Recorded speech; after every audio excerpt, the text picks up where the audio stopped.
Assalamualaikum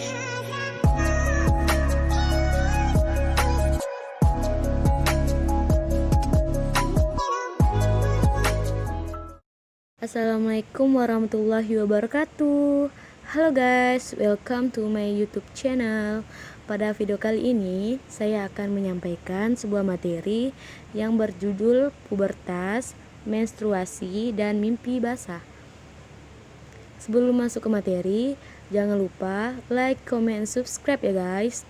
Karena like, comment, subscribe kalian menjadi motivasi untuk saya untuk berkarya di video selanjutnya. Maaf ya guys, kelamaan. Langsung saja masuk ke materi. Yang pertama, pubertas. Jadi, pubertas itu adalah masa di mana seseorang mengalami perubahan struktur tubuh dari anak-anak menjadi dewasa. Jadi, masa pubertas ini ditandai dengan kematangan organ-organ reproduksi, baik organ reproduksi primer, yaitu produksi sel sperma dan sel telur, maupun sekunder, yaitu ditandai dengan tumbuhnya kumis, tumbuhnya rambut kemaluan, payudara, dan lain-lain. Nah, kapan awal masa pubertas?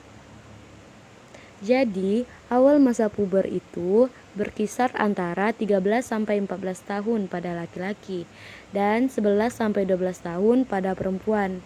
Jadi, perempuan lebih cepat pubertasnya daripada anak laki-laki. Pubertas ini berakhir sekitar umur 17-18 tahun. Jadi, batasan umur ini tidak mutlak karena kondisi tubuh masing-masing orang itu berbeda-beda. Ada anak laki-laki atau perempuan yang mengalami masa puber lebih cepat. Ada juga yang terlambat. Beberapa faktor yang mempengaruhi antara lain adalah status gizi, lingkungan keluarga, dan lain sebagainya. Karena perubahan yang terjadi banyak dan cepat, perasaan dan emosi remaja akan terpengaruh.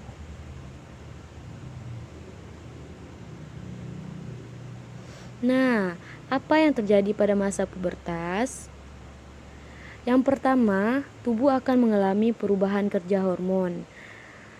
Perubahan terjadi karena hipotalamus atau pusat pengendali utama otak bekerja sama dengan kelenjar bawah otak mengeluarkan hormon-hormon tertentu, antara lain hormon estrogen dan testosteron.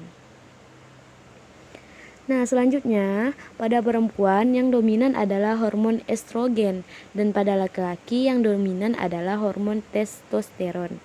Pada perempuan, hormon estrogen membuat seorang anak perempuan memiliki sifat kewanitaan setelah remaja.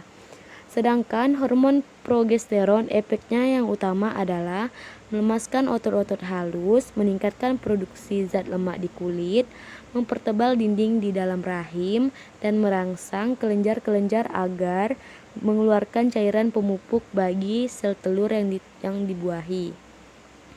Dan pada laki-laki, hormon testosteron dihasilkan oleh kelenjar prostat. Hormon ini ada di dalam darah dan mempengaruhi alat-alat dalam tubuh serta menyebabkan terjadinya beberapa pertumbuhan seks primer. Karena di masa puber, hormon-hormon seksual berkembang dengan pesat. Remaja sangat mudah terangsang secara seksual. Pada laki-laki, reaksi dorongan seks adalah mengerasnya penis atau yang disebut ereksi. Karena belum stabilnya hormon di dalam tubuh, ereksi bisa muncul tanpa adanya rangsangan seksual. Kondisi yang sering kali muncul ini secara tak terduga bisa membuat remaja laki-laki salah tingkah atau kebingungan menyembunyikan tonjolan di celana gara-gara ereksi. Nah, selanjutnya perubahan fisik pada perempuan.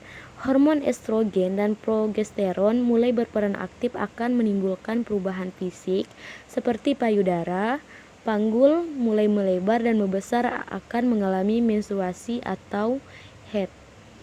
Di samping itu akan mulai tumbuh bulu-bulu halus di sekitar ketiak dan vagina. Selanjutnya, perubahan fisik pada laki-laki. Hormon testosteron akan membantu tubuhnya bulu-bulu halus di sekitar ketiak, kemaluan, wajah, janggut dan kumis. Terjadi perubahan suara pada remaja laki-laki, tumbuhnya jerawat dan memulai diproduksinya sperma yang pada waktu-waktu tertentu keluar sebagai mimpi basah. Nah, selanjutnya ada perubahan psikologis. Jadi, perubahan-perubahan kebutuhan, konflik nilai antara keluarga dunia luar, dan perubahan fisik menyebabkan remaja sangat sensitif. Remaja juga jadi sering bersikap irasional, mudah tersinggung, bahkan stres. Nah, di sini ada ciri-ciri tingkah laku remaja yang sedang puber.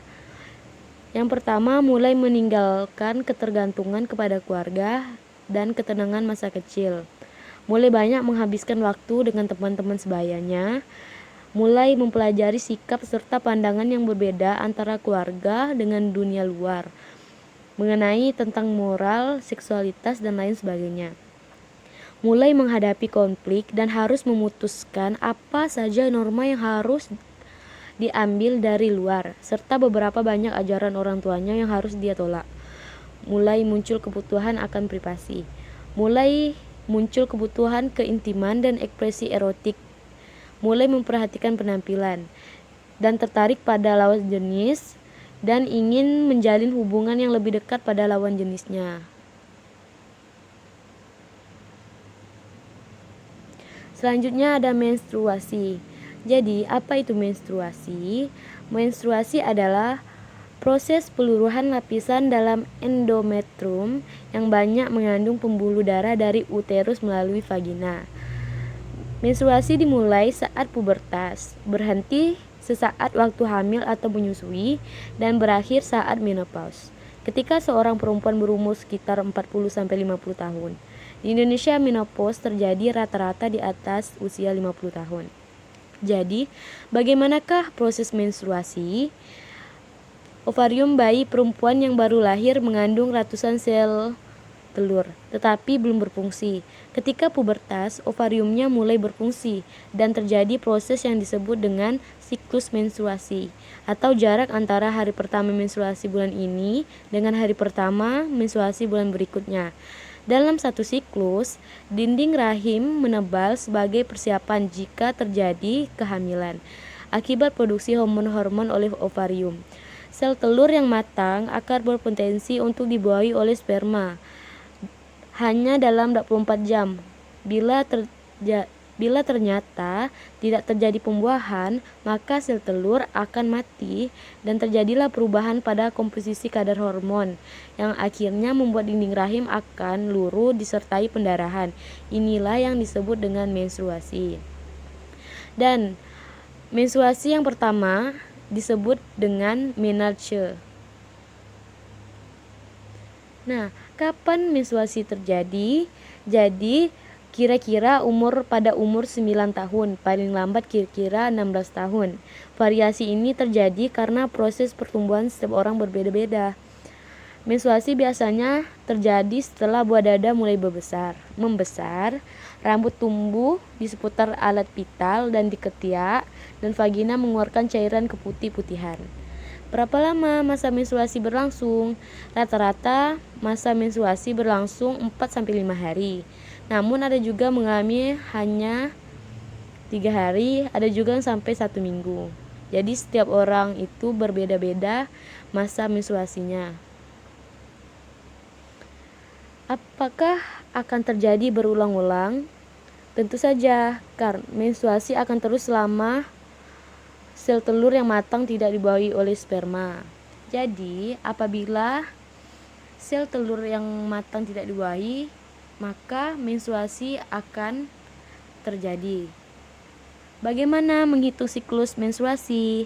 Pada kebanyakan perempuan, siklus haid berkisar antara 28 sampai 29 hari. Namun demikian, siklus yang berlangsung dari 20 sampai 35 hari masih dianggap normal.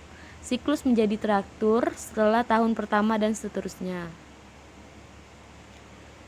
Siklus menstruasi pada setiap orang tidak sama. Siklus menstruasi yang normal sekitar 24 sampai 31 hari, tetapi ada juga yang kurang atau lebih dari siklus menstruasi yang normal.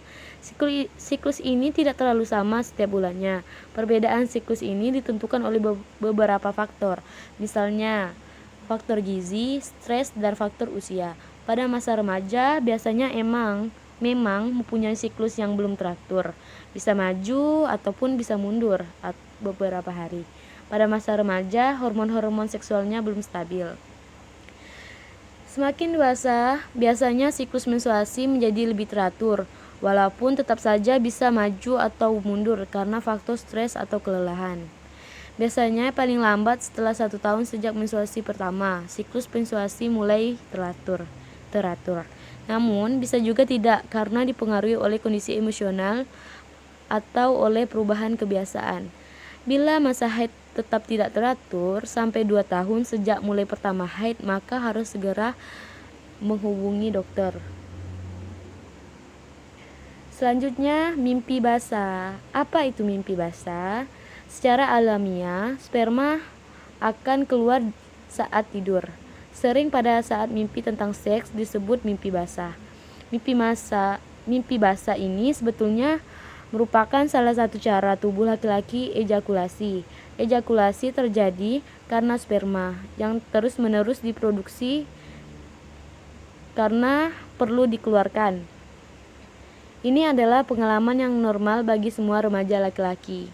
Jadi bagaimanakah proses mimpi basah? Sperma yang telah diproduksi akan dikeluarkan dari testis melalui saluran atau vas deferens, kemudian berada dalam cairan mani yang ada di vesicula seminalis. Sperma disimpan dalam kantung mani. Jika penuh akan secara otomatis keluar, dan jika tidak terjadi pengeluaran sperma akan diserap kembali oleh tubuh. Mimpi basah umumnya terjadi secara periodik, berkisar setiap 2-3 kali seminggu. Mereka yang sudah dewasa atau menikah jarang mengalami mimpi basah karena mereka teratur melakukannya melalui hubungan seksual dengan pasangan atau istri. Nah, sekian dari saya. Semoga apa yang saya sampaikan bermanfaat bagi teman-teman semuanya. Thank you for watching. Sampai ketemu di video selanjutnya. Wassalamualaikum warahmatullahi wabarakatuh.